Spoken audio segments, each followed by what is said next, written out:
In the month of October, I began posting to Reddit, asking if there are any new mysteries worth diving into for a future video. There are a couple of interesting ones here and there, but all pretty much self-explanatory on the surface.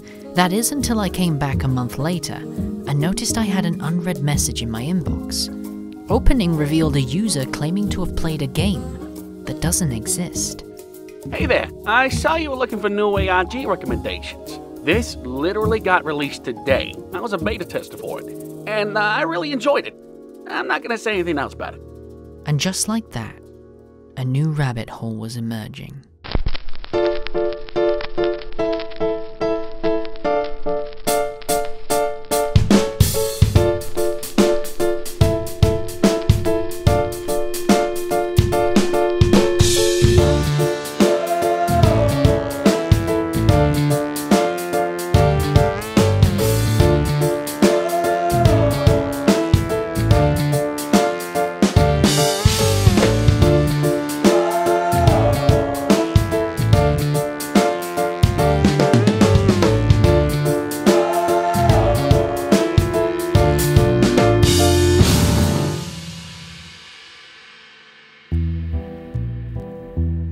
The message contained a link which sent me to a video titled "What Happened to Crow 64", which on the surface appears to be just your typical gaming YouTube channel that's giving us a brief history into a failed Nintendo game from the 90s called Catastrophe Crow.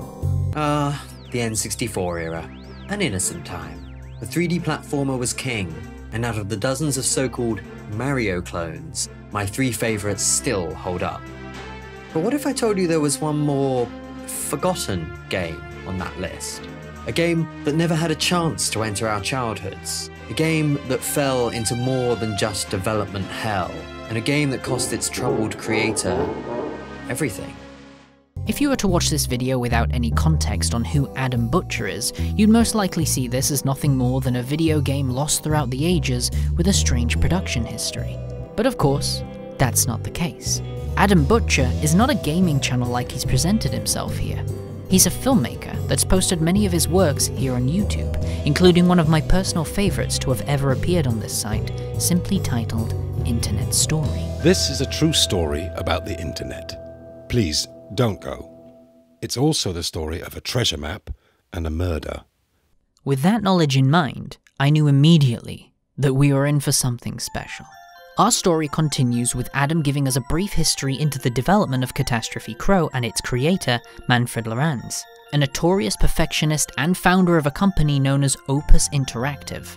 He based the game off of one of his daughter's drawings, but what caught a lot of people's attention was the strange wording used throughout its marketing campaign. The team promised fearless exploration of unfamiliar worlds and something groundbreaking called an eternal revival system. Probably just a bad translation. An eternal revival system. No one is exactly sure what that means, and Adam simply chalks it off to a bad translation. But then something went wrong.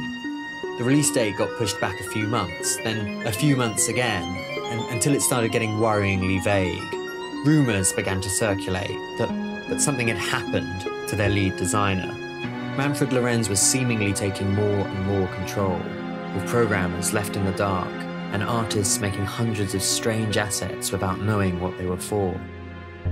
Soon, a series of forum posts appear from disgruntled anonymous staff. One suggested that Lorenz's home life had completely broken down, saying that he hadn't seen his family in months, while a tester claimed that he had found something in the game, something that Manfred had unintentionally created. In a post from February 2001, over a year beyond their original release date, one staff member said he approached Manfred directly, pleading with him to think of the player and let them release the game, to which Manfred replied, "The player is gone." The mystery grew even further after Manfred fired all his staff and decided to work on the game in complete isolation before disappearing. But when they arrived at Opus, Manfred, for probably the first time in years, was not there. All the development hardware and backups had disappeared. Manfred wasn't at home either, and they learnt that his wife had left the country over 6 months ago. The only clue left was that his car and the sailing boat normally hitched to it were gone. 2 days later, and Manfred's boat was found floating a few miles off the coast of Cuxhaven. There was no sign of him or the stolen equipment, only a neat pile of clothes and a note. Addressed to his wife, the note makes no mention of the game or his debts, only that he had finally gone home. If we translate the note to English, we get, Marta, you were always in the right, and remain it till the last day. It's impossible to look into people's heads to decode their behavior, to find out why they are so cruel to one another. We both did what we thought was right, and yet we could accuse one another of insanity. You've only taken from me, and I from you, so the world can remain open. My path is set in place. I have finally gone home. The ending line alludes to Manfred taking his own life, and while a lot of the evidence is certainly pointing towards that, if we pay close attention to the numbers on the letter, it's a Virginia cipher that can be decoded into 3 different sentences, the most significant one being, Nils, I'm alive. Catastrophe Crow disappeared with him. No one would ever play it. After 5 years of development, what the game really was and what had obsessed its creator so relentlessly would remain a mystery lost to the depths. Or so I'd thought, because since I first began this video, I've been checking eBay every day for any sign of the game. And 2 weeks ago, I found this, what appears to be a genuine development card from Opus Interactive. The seller said he'd found it in his attic, but didn't seem to really know what he had. So I bought it, and now it's here. What might be the only surviving copy of Catastrophe Crow. And we're gonna play it. I believe it should work fine on my PAL N64, and if it doesn't, we'll try something else, but for now I just thought we'd do a playthrough. While the game is booting, a strange layout appears on screen. Users managed to figure out it was a message from the creator, and the letters were scattered across the game. Once finding all letters and attaching them to the message, we get this. I'm sorry I could not be with you in the end. I was too afraid. I ran, and now I'm in hell. One I made myself. I dreamed of you playing this one day, but you never will. Please forgive me, my little crow. Please forgive me, both of you. Dad, this is only for your little brother now. It appears as though this letter was intended for one of Manfred's children, Thea, most likely his daughter. Considering the game was based off of one of his daughter's drawings, it's possible the entire game was designed specifically for her, but reading the opening and ending lines suggest he may have lost her during the production.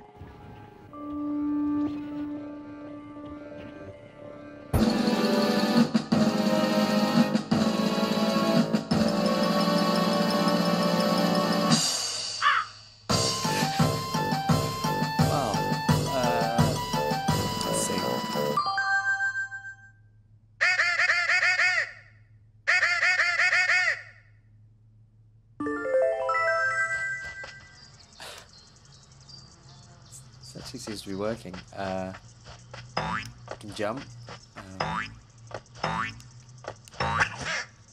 Yeah, it's got the cool triple jump that was in the demo. Alright, let's see what's in here, I guess. Following the gameplay of the video, it seems to be centered around a young crow going to their father's work and looking for him, since he hasn't been home for days. Kind of Mario-style camera controls.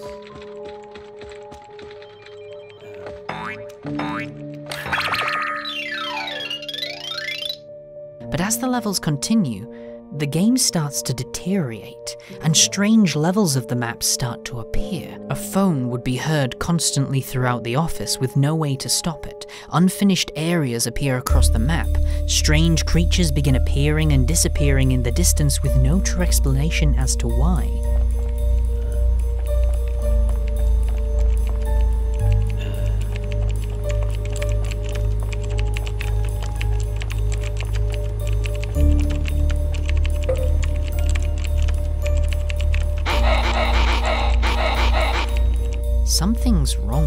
game.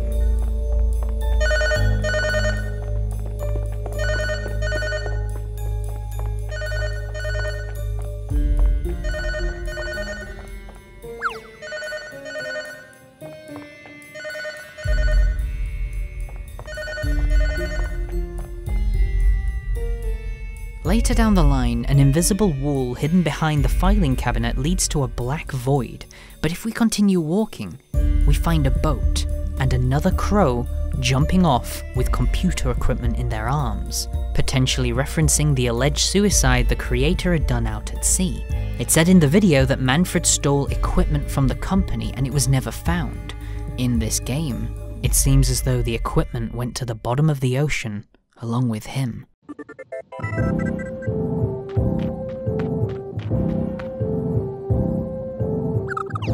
The final level has missing textures, the pathways replaced with pictures of teddy bears, along with a home looking exactly like Manfred's sitting comfortably behind us.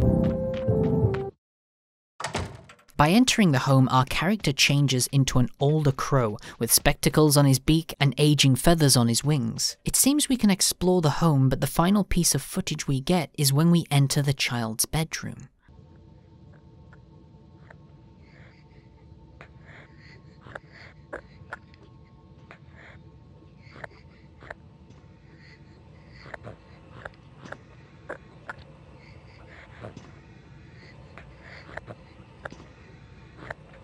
It switches to a cutscene and the camera slowly pans to a decapitated crow on life support.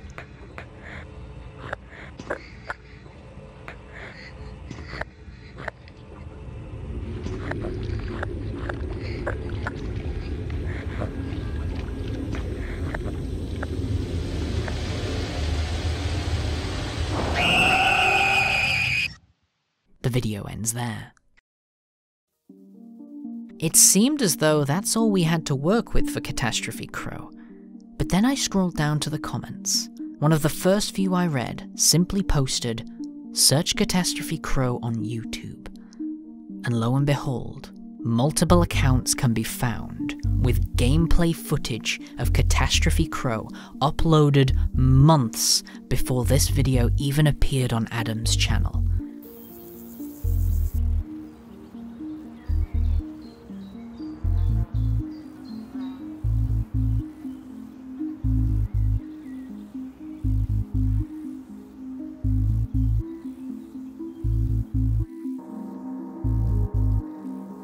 These have just been sitting here, waiting for someone to find them. All videos seem to feature new pieces of information hidden behind codes, and strange maps that we hadn't seen in the original video. There are currently two types of codes being used throughout the game, the Virginia cipher, which we already spoke about, and another that the fanbase has called Crow language. Throughout the Let's Plays, there have been some garbled-looking text appearing on screen. People quickly figured out this was Crow language by the video Catastrophe Crow N64 playthrough. At the very beginning, we see the pause menu in English, but a few moments later it appears again, revealing nothing but gibberish. By looking at the two screenshots side by side, players were able to decipher what each of these letters stood for in Crow language and could decode future messages within the game. But that's not all we had throughout this rabbit hole. Ultra64 Forever uploaded a video titled End Credits Soundtrack 1995, which is the ending credits for a game Manfred Lorenz worked on before Catastrophe Crow.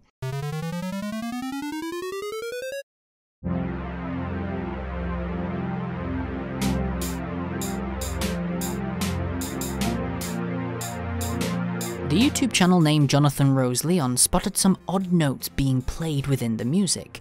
Each note represented a letter within the alphabet, and putting them in the correct order revealed Thea, Marta, Nils.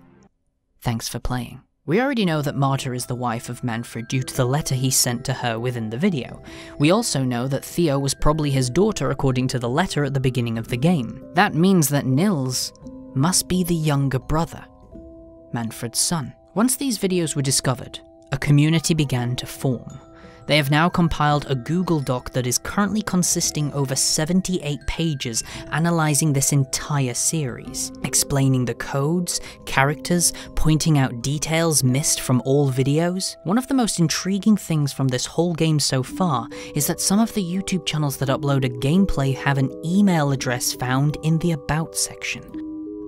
Trying to respond to each one would yield no results because they don't exist, but the starting letters on each email can be rearranged into a specific order, and when putting them together correctly, reveal an active email address. Sending a message would spark a response from someone who goes by the name ML, coincidentally, the same initials as the creator of the game. My dearest boy, after all these years, I have much to say. Your birthday is not far from now. I hope we can meet the day after, in the place we holidayed every year. I will be there. It appears this man is looking for Nils, Manfred's son. Of course, the community wanted more information from this email, so many attempted to impersonate Nils and hoped that Manfred would give us more insight into what exactly was happening. But it appears he cottoned on pretty quickly. I'm sorry. I want to take a leap of faith, but the chasm grows ever wider.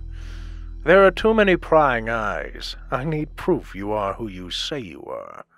You would not have forgotten your birth date. M.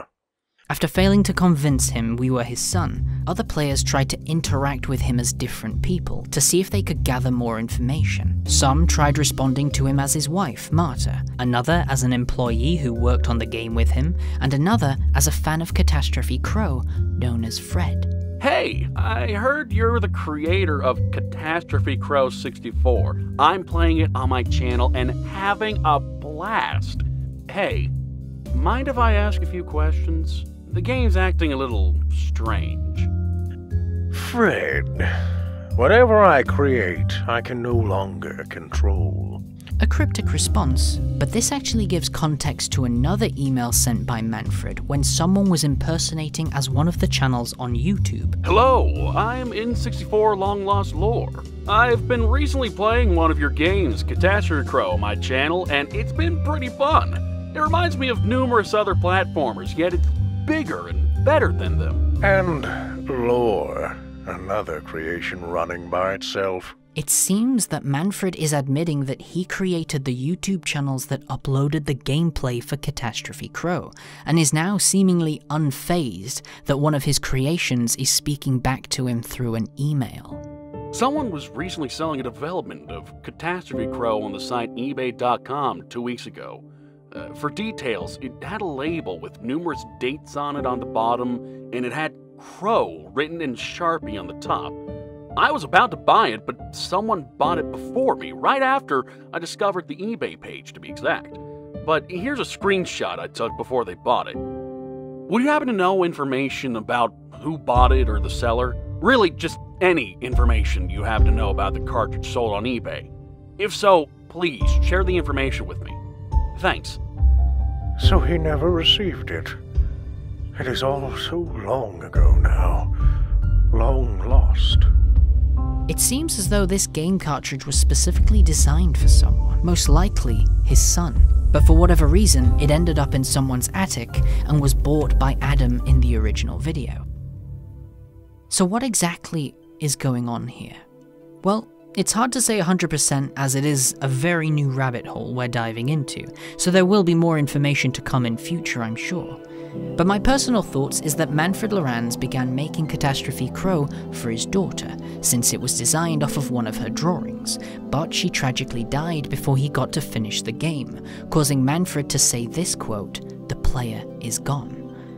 This caused the production to take a dark turn. Manfred began forcing his designers to create strange assets without information on what they were for, and in doing so, he mistakenly created something within the game that he didn't want.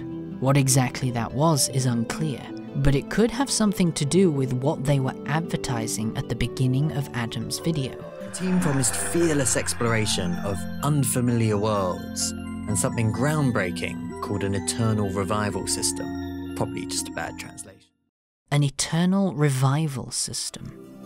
Was Manfred trying to bring his daughter back by creating some kind of reviving system within the game? But by doing so, he made something else on accident? This also leads into the mysterious death of Manfred.